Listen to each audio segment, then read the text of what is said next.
Dude, we are going to energize the country. We need to wake up and smell the coffee. The independence case is a powerful one.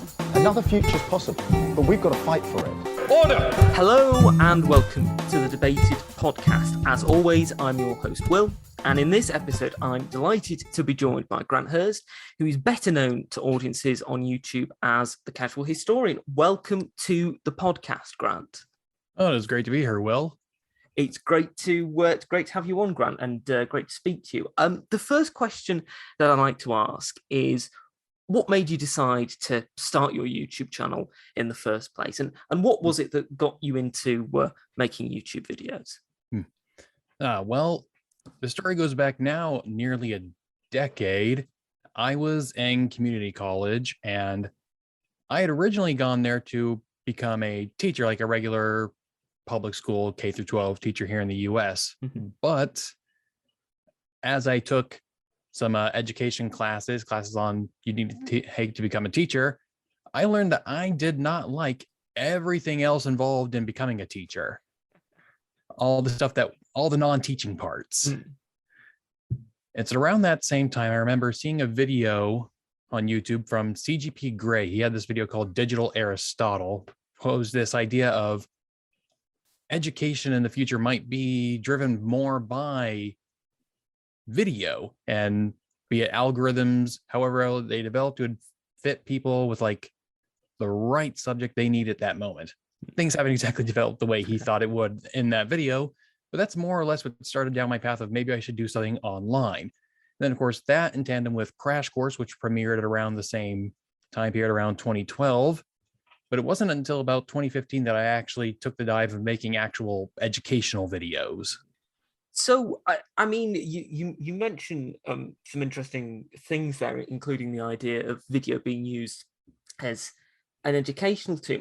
I mean, how important do you think it is in this sort of technological age that we live in an age in which perhaps attention spans aren't the same length as some people like to say, as they used to be, that there is an ability for people to be able to watch informative, well-constructed historical analysis at the click of their fingers without having to go and search for books which might take a bit longer to find than just going on YouTube and searching for a particular topic? Well, as far as I see it, it's not much different than, say, in the past where on television, where used to have history programming on various networks. And the only difference with YouTube is that you can find the stuff you're interested in right now rather than the umpteenth World War II documentary. Yeah, of course. And what I think is also interesting about the videos that you make and the videos that other people in the same sort of history community as you make is that you don't just focus on American history, you look at history around the world. Is that something that you think is particularly important when you're making historical content, to make it not as necessarily nationalistic or as overtly, just focused on one topic? I mean, you say that the History Channel used to, and they still do, make a lot of documentaries just about the Second World War rather than about other conflicts as well.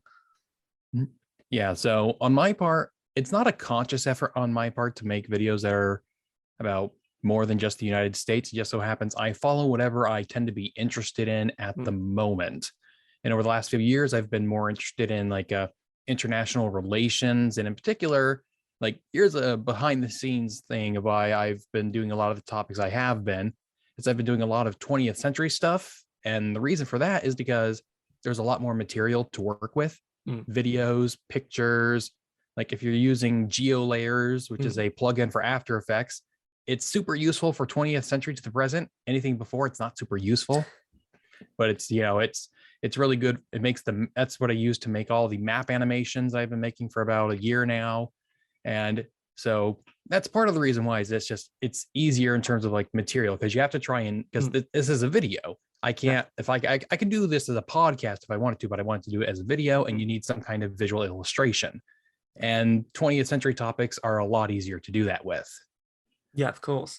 And also as well, it's something that I think is easier for someone who perhaps is not as involved in history, maybe is just beginning to become interested in history, to be able to relate to something that's a lot closer in time to them, isn't it, than say something that happened thousands and thousands of years ago, which might be much more remote to them and they might not be able to connect to as easily.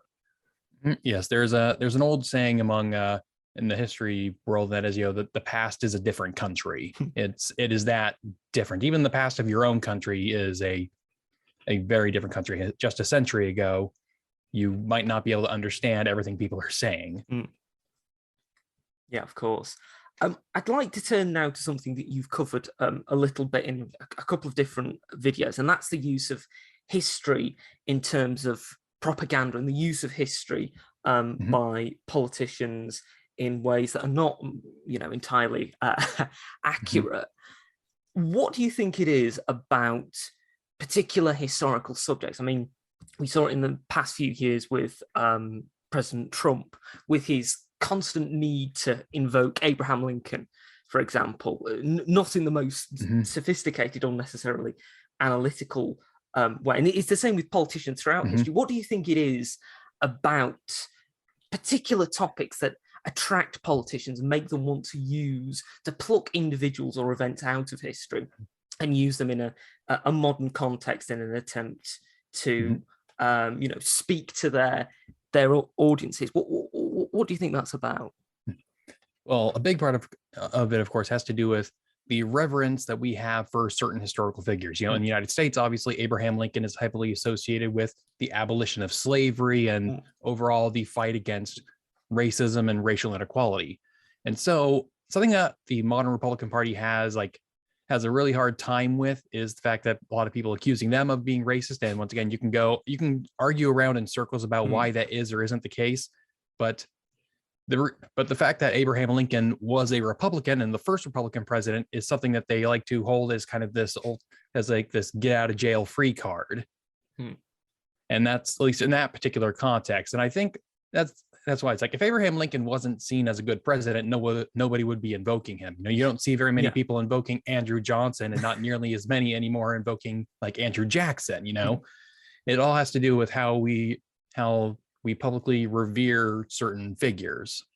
And to what degree do you think that that's perhaps changing in terms of the way that we perceive particular presidents and world leaders in general? Because of course, in terms of access to information, hundreds of years ago, access to information about the reasons that decisions were made and particular the impact of those decisions was much more limited than it is now.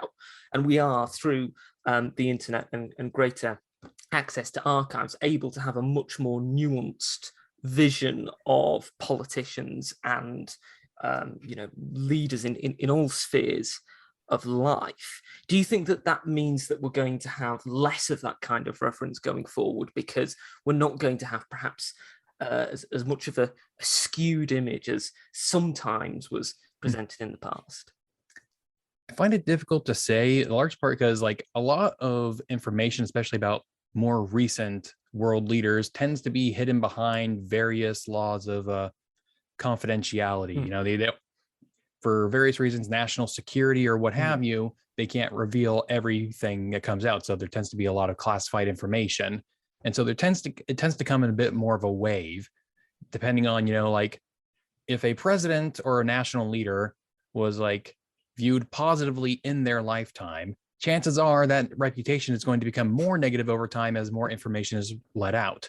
Whereas if a leader was viewed more negatively in their time, chances are information will come out that will probably make them look a little better, if not good. And so I think that's the general trend. And so long as governments feel the need to classify information that has to do with recent events, I don't think we're going to see too much change in how their reverence for historical figures, at least not past a certain point. Yeah. Absolutely. One of the things that I find interesting in that as well is, as you mentioned there, the changing fortunes of particular leaders, and you've seen it with figures like LBJ, Lyndon Baines Johnson, and Woodrow Wilson, in terms of the way that they're represented in history in the way that historians look at them. What do you think it is that allows for a certain change in opinion about particular figures? Do you think it is simply that as time passes, more information is released about them, so we get more of a complete picture? Or do you think that it's perhaps equally or maybe more so that as time passes, there's a greater emotional distance between the particular figure and the public and historians in general? For example, with LBJ, obviously a lot of negative feeling towards him was directed to his policies around Vietnam and the Vietnam War. But obviously, as time passes, there's perhaps a cooling of the intensity of feeling that was felt towards him whilst the conflict was still ongoing. Yeah, I definitely think it's more the latter. Like, as a historian, I wish it was because we got more information. But of course, times change, people change, cultures change. And so people view things differently. You know, people weren't caring as much about Woodrow Wilson premiering Birth of a Nation at the White House until, you know, as I noted in my video, until America had its first Black president. That fact was known the entire time, but no one really cared. So it's not even that new information has to be revealed. It's that people have to care about particular pieces of information that were already there. And that's when I think culture and politics can play a much bigger role, especially I know in the United States, it's that politics sort of like almost leads like academia in the way they go. It's like something is happening in politics, and then the academics try to respond to what's happening by reinterpreting the past through whatever the lens is of the present. Yeah. And how much then do you think political culture is tied into popular culture and tied into a wider trends in society at large? Because people sometimes point to, say, for example, the Reagan presidency occurring at a similar time to, you know, there are all these sort of like much more bombastic Hollywood films that have, you know, got figures which some have projected, you know, sort of like the image of Reagan onto. And similarly, in Britain, the rise of Tony Blair coinciding with Cool Britannia and the seeming fusing of the two in people's mind. I mean, how linked do you think political culture is to pop culture and to wider societal shifts in particular directions? No, I definitely think it's connected, though I don't know if it's as direct as people think. Like, yes, Hollywood in the 1980s had these big bombastic films, but I don't think that was because they wanted to embody Reagan, because most of Hollywood hated Reagan. Well, yeah. So I think that was just more of a cultural, they were sort of like embodying more of a wider cultural change at the time. I can't say to what the entertainment industry in the UK is like in its relationship with various political factions, but I know in the US, our entertainment industry is typically not favorable to the political right. And so they weren't trying to boost Reagan, except for maybe like Red Dawn. Yeah. Yeah, absolutely. In terms of the differences between the UK and the US, what do you think there is in terms of the way that Americans view British politics and the amount of interest that they generally have in it? Now, people in Britain are obviously perhaps more interested in US politics than vice versa, simply because of the status of America. But do you think that there is some sort of scintilla of interest and perhaps a historic scintilla of interest in what happened or is happening politically in Britain and the US? Yeah, so I know there have been some schools of mostly political historical thought that think like, oh, like keep an eye on Britain because they're kind of like a canary in the coal mine of what might be happening to America in a decade or two. And so whatever they're going through will eventually go through as well. I can't speak to that as certainty, but it's a popular thought among certain political circles in the US.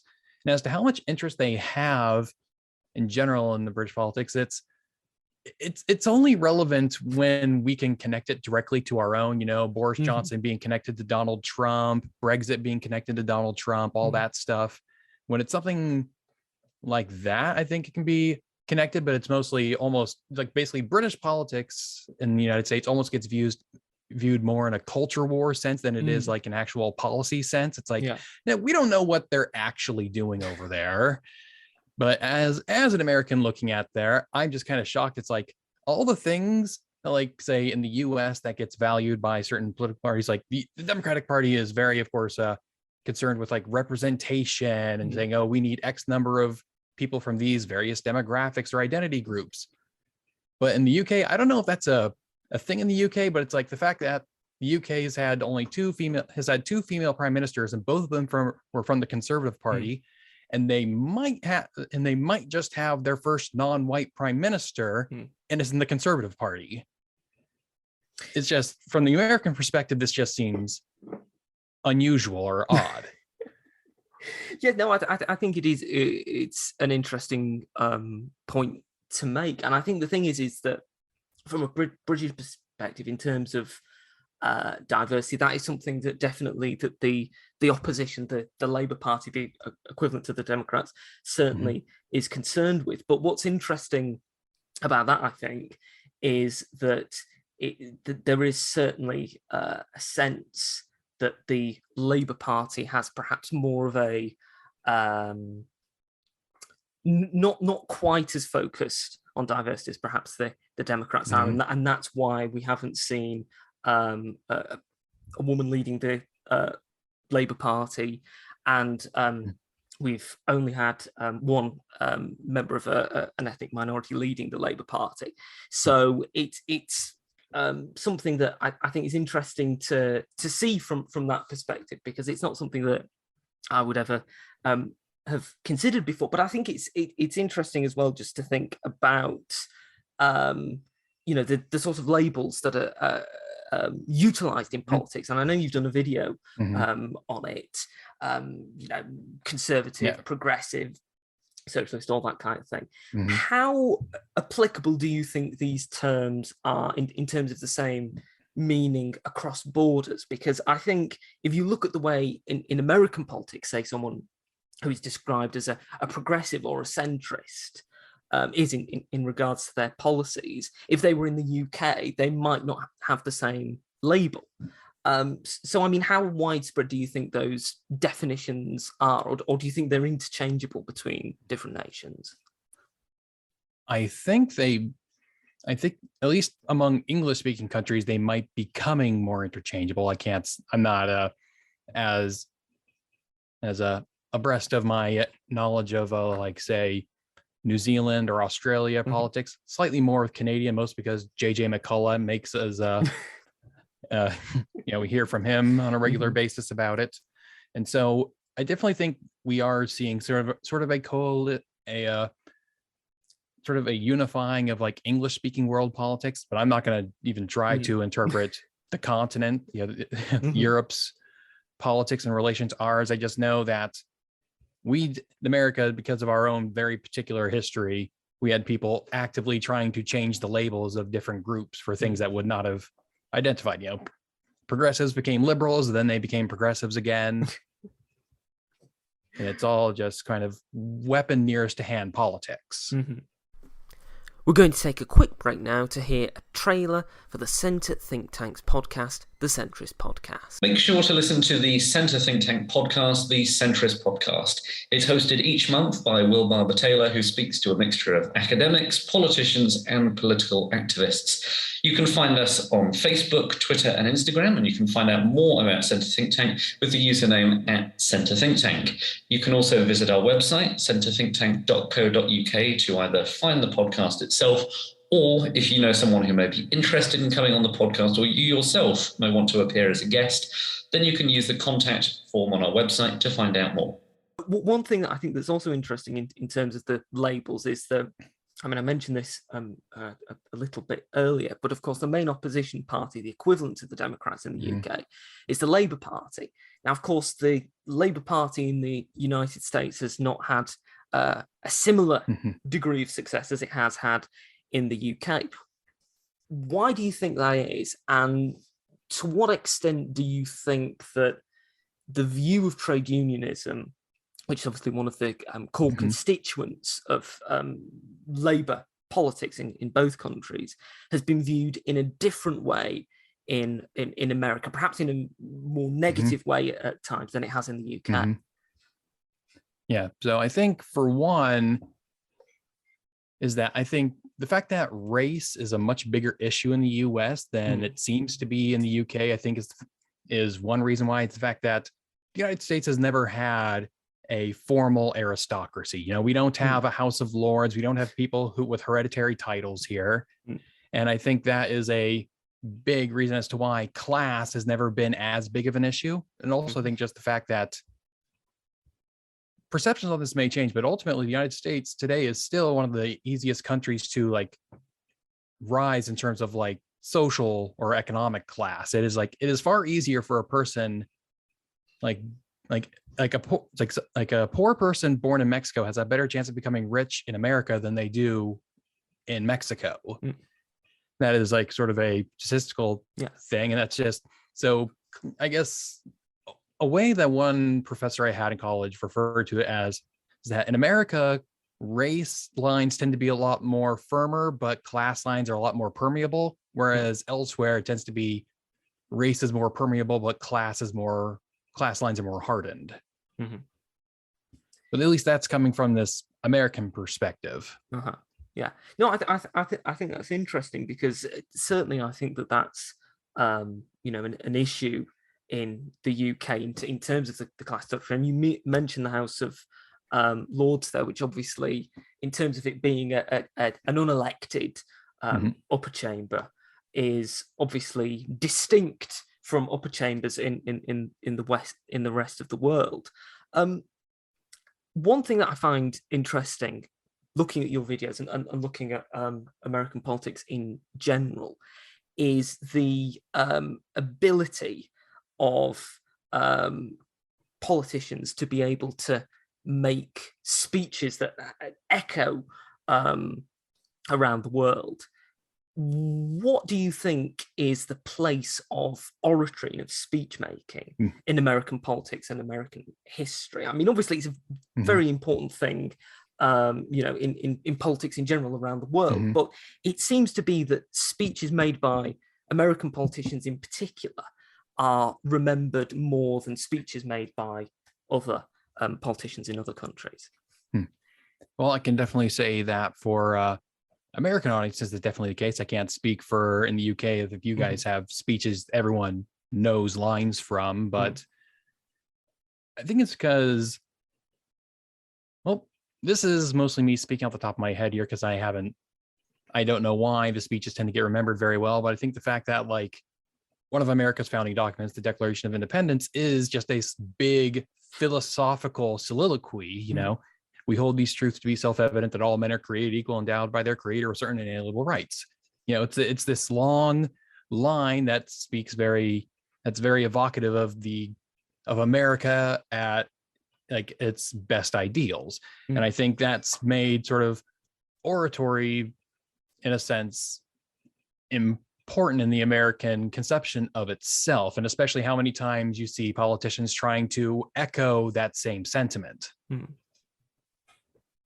Yeah, absolutely. And it's interesting, you mentioned the Constitution there, because one of the things that has been evident in recent discussion about comparisons between the UK and the US is comparisons for particular instances happening. So, for example, the forced mass resignations, which have eventually led to Boris Johnson having to resign as Prime Minister, been compared with the assault on the Capitol on January 6th, in terms of that.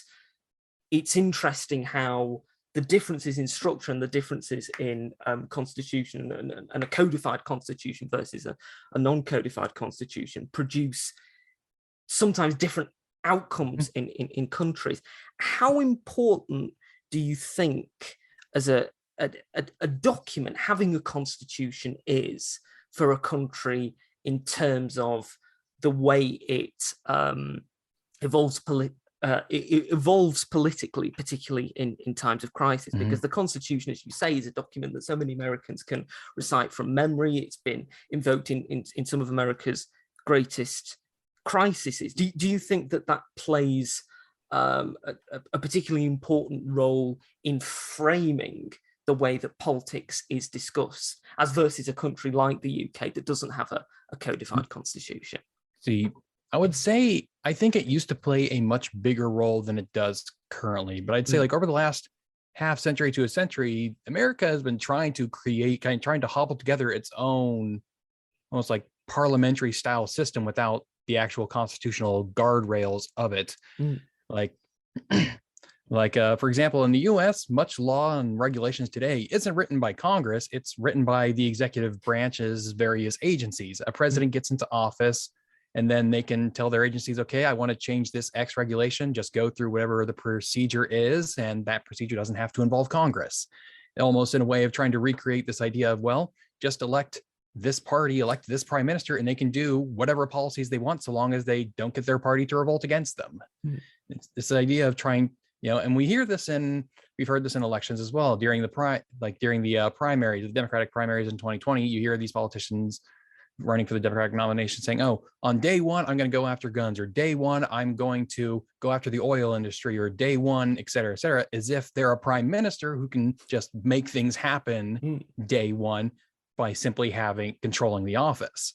And so we've been trying to recreate a parliamentary system without the guardrails that also accompany it. Because like, of course, obviously during a lot of Trump's worst moments, it's like there were thoughts of people thinking, oh, maybe I should resign. But a lot of them didn't end up resigning from their positions or in the cabinet and the administration. And I think a lot of them thought that didn't do that because, well, would it change anything? Because like they're thinking like, well, if I leave, I just know for a fact that the president is just going to replace me with somebody who is more loyal and more of a yes man. So if I leave, there will be even less constraints on his power. And if I leave, there's no obligation for him to leave. There's no obligation for the president to resign if I resign. Whereas in the British system, I don't think there's a legal obligation, but there's definitely a lot more political pressure that if your entire cabinet resigns, the prime minister is looking pretty bad. Yeah, absolutely. It's fascinating there, the inference you make, the suggestion that you make in terms of American politicians almost wanting a more parliamentary system, because one of the things that a lot of politicians, particularly those leading the country, leading the Conservative Party and being prime minister, have been criticised for, has been attempting to be more presidential, to attempt to take on some of the flares of office that are more usually associated with the president of the United States. I mean, what do you think that says about the different political consciousnesses of our two countries? Well, I think in part, of course, it's just the grass is always greener kind of effect. We like this, since there's so much deadlock in Congress, there's this idea of, oh, if only we could just have one election and then that person can do whatever they wanted for however many years, it would be preferable. And I think that is, at least I can definitely say that's from the American perspective. It's just that with congressional deadlock, it just seems nicer to just have elect a leader and they just do it. And that's a big thing with like a lot of members of Congress. They vote.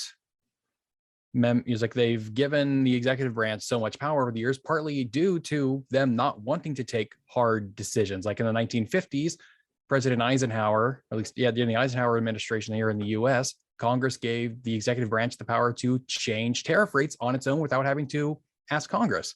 And by doing that, the president can use lowering tariffs in various negotiations with other countries. And now you as a politician don't have to take the hard vote on lowering tariffs for a good that's produced in your district. It's like, I'm sorry, I didn't lower the tariffs. The president did that. Well, it's fascinating to think of that comparison and to see that comparison. Certainly, one that I don't think many people in Britain will have necessarily heard of or necessarily thought of. Thank you for coming on the podcast, Grant. But I do have one final question for you. Now we've discussed politics a great deal. We've discussed history a great deal. And of course, your YouTube channel is very successful, and you discuss all sorts of different political figures and different subjects. But if you could make a video with any figure, a contribution from any figure from history, whether it would be them giving their insight on the particular topic you're discussing, or appearing in the video with you making some sort of voice appearance, which historical figure would you most like to do a video collaboration with? One of two at the very moment that I'm thinking of. Either Franklin Delano Roosevelt or Herbert Hoover, most because there's one particular question I want to ask them. Go on. What would that question be? Yes, I want to know, how much did they know about the Holodomor going on? Because it was happening under both of their watches, and neither of them said a damn thing. Herbert Hoover doesn't mention a famine going on in Ukraine during his presidency in any of his memoirs. And I know for a fact that he was interested in Eastern Europe. He helped fight a previous famine there. So I'm like, this is going on. I've read the communiques from your diplomats in Eastern Europe, sending them back to the Secretary of State's office. I know for a fact you guys knew what was going on. Yeah. So I wanted to know, what did they know? Were people keeping things secret from them? Because that's the smoking gun from one of my videos, is that I suspected that FDR knew about it, but decided to either not believe his advisors or to simply ignore a genocide going on for political purposes. In which case, and if he was willing to ignore that genocide, then not bringing up the Holocaust when it was happening doesn't seem as crazy. Yeah. Well, I mean that's a fascinating question, and obviously one that it would be incredibly interesting to get their responses to if we could. But thank you once again for coming on the podcast, Grant. If people want to find out more about you, about your YouTube channel, where should they go to find out more? Well, they should go to the YouTube channel itself, youtube.com/Grant Hurst, or just look up Casual Historian on YouTube. Fantastic. Thank you once again for coming on the podcast. Thank you for having me. Dude, we are going to energize the country. We need to wake up and smell the coffee. The independence case is a powerful one. Another future's possible, but we've got to fight for it. Order!